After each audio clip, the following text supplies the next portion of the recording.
Hello everyone. Welcome back to RC Agrahari English classes. अभी तक मैं आपको इंग्लिश के ऐसे वीडियोस रिप्रेजेंट करता रहा जिस माध्यम से आपको अच्छी राइटिंग स्किल इम्प्रूव हो, डेवलप्ड हो और आपको कॉम्प्रिहेंशन वगैरह में सहूलियत मिले। लेकिन अब आज मैं आपको कुछ कन्वर्सेशनल वर्ड्स पर मैं चर्चा करूंगा, क्योंकि अगर इंग्लिश ट्रांसलेशन हमें आता है, हम किसी पैसेज का कॉम्प्रिहेंशन कर सकते हैं, पढ़कर समझ सकते हैं, देन कन्वर्सेशन का अपना अलग इंपॉर्टेंस है। आइए आज हम डिस्कशन करते हैं कुछ कन्वर्सेशनल वर्ड्स पर। जी, आप सामने देख रहे हैं, Here is a word hell. यहां पर एक वर्ड है hell. Hell का जनरली लोग मीनिंग नर्क जानते हैं, लेकिन आपको पता होना चाहिए hell is used to show anger और displeasure. hell का प्रयोग नाराजगी या डिसप्लेजर, अप्रसन्नता व्यक्त करने के लिए किया जाता है। दिस इज डिसरिस्पेक्टिव वर्ड, और ये डिसरिस्पेक्टिव वर्ड है, ये अपमान करने वाला वर्ड है। कैसे? जैसे कोई कुछ कर रहा है, आपको वो पसंद नहीं है, आप कहते ये सब क्या हो रहा है, जब क्या कर रहे हैं, तो आप इंग्लिश में यही वर्ड बोलना चाहेंगे तो आपको बोलना होगा what the hell is going on. What the hell is going on, ये सब क्या हो रहा है। देखा, यदि आपको कहना है ये सब क्या हो रहा है, तो आपको बोलना होगा what the hell is going on. उसके बाद अगर आप ये कहना चाहते हैं ऐसा आप इस समय कैसे कर सकते हैं, ऐसे कैसे कर सकते हैं आप इस समय, तो ऐसा एक्सप्रेशन इंग्लिश में देने के लिए लाइन है how the hell you can do this time. How the hell you can do this time. जी, आपने देखा, यदि आप कहना चाहते हैं कि आप इस समय ऐसे कैसे कर सकते हैं, तो उसके लिए वो लाइन है how the hell you can do this time.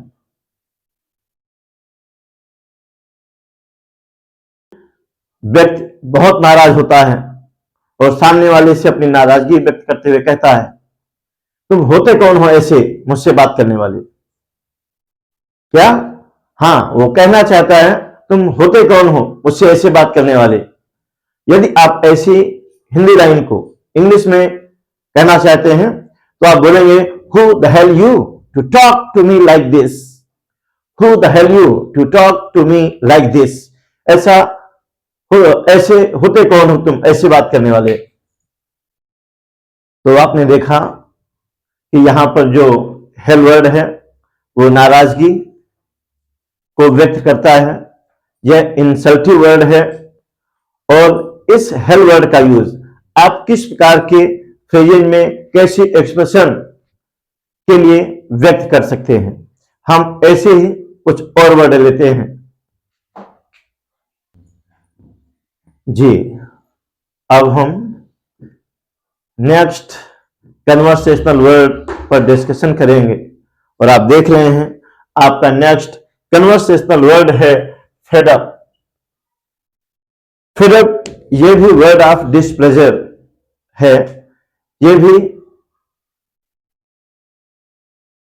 Displeasure को एक्सप्रेस करता है, और जिसका मीनिंग या जिसका प्रयोग किया जाता है ऊब जाने के लिए, जिसका मीनिंग होता है ऊब जाना, तंग होना या परेशान होना।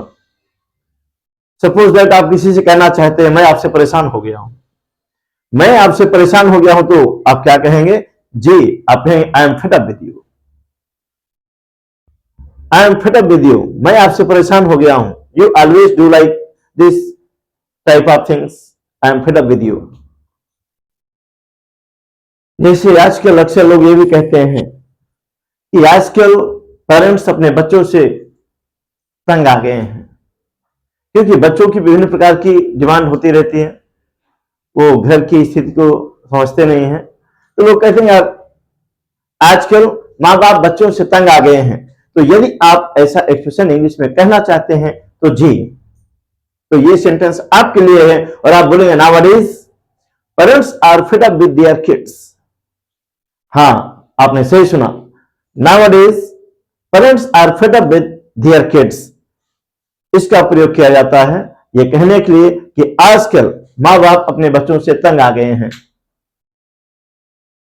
यदि आप किसी ऐसे व्यक्ति को जानते हैं जो किसी भी चीज से बहुत ही जल्दी ऊब जाता है और आप कहना चाहते हैं वह तो हर चीज से बहुत जल्दी ऊब जाता है, और यदि आप इस सेंस का इंग्लिश एक्सप्रेशन देना चाहते हैं तो आपको कहना होगा he gets fed up with everything so early. He gets fed up with everything so early. इसका मतलब है वो हर चीज से बहुत जल्दी ऊब जाता है। तो आपने देखा सेकंड वर्ड कन्वर्सेशनल वर्ड के विषय में, जिसका मतलब ऊबना, तंग होना या परेशान होने के सेंस में किया जाता है। कैसे कैसे आप यूज करते हैं मैंने आपको ये बताया। हाँ, आपसे एक गुजारिश, अगर आपने चैनल को अभी तक सब्सक्राइब नहीं किया है तो चैनल को सब्सक्राइब करें। ऐसा आपके करने से हमें नई ऊर्जा मिलती है आप तक नए नए टॉपिक्स पर बेस्ड नए इंग्लिश लर्निंग के वीडियोस पहुंचाने में। तो जी, आपको समय 2-3 सेकंड लगता है सब्सक्राइब करने में। चैनल को आप सब्सक्राइब करें, बेल आइकन को प्रेस करें, जिससे हम अपनी सारी यूनिक इंग्लिश लर्निंग की वीडियोस आप तक इजीली पहुंचा सकें। आइए अब हम डिस्कशन करेंगे नेक्स्ट कन्वर्सेशनल वर्ड के विषय में। जी, अब हम थर्ड कन्वर्सेशनल फ्रेज पर डिस्कशन करेंगे। आप देख रहे हैं थर्ड कन्वर्सेशनल फ्रेज है it is of no use, जिसका प्रयोग कोई फायदा नहीं हिंदी वाक्यांश के लिए किया जाता है। हिंदी के फ्रेज कोई फायदा नहीं है, इसके लिए इंग्लिश फ्रेज है it is of no use. आप सामने सेंटेंस देख रहे हैं, मान लीजिए आपको कहना है मुझ पर चिल्लाने का कोई फायदा नहीं, तो आप बोलेंगे it is of no use shouting on me. क्या बोलेंगे आप? It is of no use shouting on me. यदि आप कहना चाहते हैं मुझ पर चिल्लाने का कोई फायदा नहीं तो। सेकंड आप देख रहे हैं मुझ पर आरोप लगाने का कोई फायदा नहीं। मुझ पर आरोप लगाने का कोई फायदा नहीं, तो आप बोलेंगे it is of no use. क्या बोलेंगे? It is of no use putting allegation me. It of no use putting allegation me. Third sentence देखिए, जिस पर है झूठे बहाने का कोई फायदा नहीं। यदि आप इस बात को कहना चाहते हैं इंग्लिश में तो बहुत ही इंप्रेसिव ये फ्रेज होगा, ये सेंटेंस होगा। It is of no use, it is of no use making lame excuses. It is of no use making lame excuses. और यदि आप कहना चाहते हैं बहुत ज्यादा मिठाई खाने का कोई फायदा नहीं, तो सोचिए आप क्या बोलेंगे। आपको बोलना चाहिए it is of no use. क्या? It is of no use taking so much sweets. इसका मतलब हुआ बहुत मिठाई खाने का कोई फायदा नहीं। It is of no use taking so much sweets. हां, यदि आप कहना चाह रहे हैं आजकल अंग्रेजी सीखने का बहुत फायदा है, आजकल अंग्रेजी सीखने का बहुत फायदा है। तो जी, ये सेंटेंस आपके लिए है। It is of great use, it is of great use learning English this days. आजकल अंग्रेजी सीखने का बहुत फायदा है। तो आपने देखा, आज हमने इंग्लिश कन्वर्सेशनल वर्ड्स, फ्रेजेस पर डिस्कशन किया। ये वीडियो आपको कैसा लगा आप जरूर कमेंट करके हमें बताएं। और अगर ये वीडियो आपको पसंद आया और ऐसे ही अब आज से नए नए कन्वर्सेशनल वीडियोस पाना चाहते हैं, रेगुलर देखना चाहते हैं, सीखना चाहते हैं इंग्लिश बोलना, तो जी आप वीडियो को लाइक करें, सब्सक्राइब करें, अधिक से अधिक शेयर करें, ताकि आप जैसे अन्य लोग भी इंग्लिश स्पोकन का लाभ ले पाए, उन्हें भी अच्छी इंग्लिश बोलना आ पाए, उनकी भी इंग्लिश पर अच्छी पकड़ हो पाए। इसके पहले मैंने आपको विभिन्न प्रकार के इंग्लिश लर्निंग वीडियोस के तहत how to translate properly, how to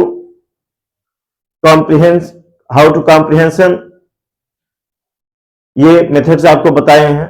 how to find errors, ये विभिन्न प्रकार के वीडियोस मैंने आप तक पहुंचाया है। और अब अगर आप कन्वर्सेशनल वीडियो लगातार देखना चाहते हैं, पाना चाहते हैं, तो जी आप चैनल को सब्सक्राइब करना ना भूलें। इससे हमें प्रोत्साहन मिलता है कि मैं ऐसे ही यूजफुल, नॉलेजफुल वीडियोस आप तक पहुंचाता रहूं। जी, थैंक यू।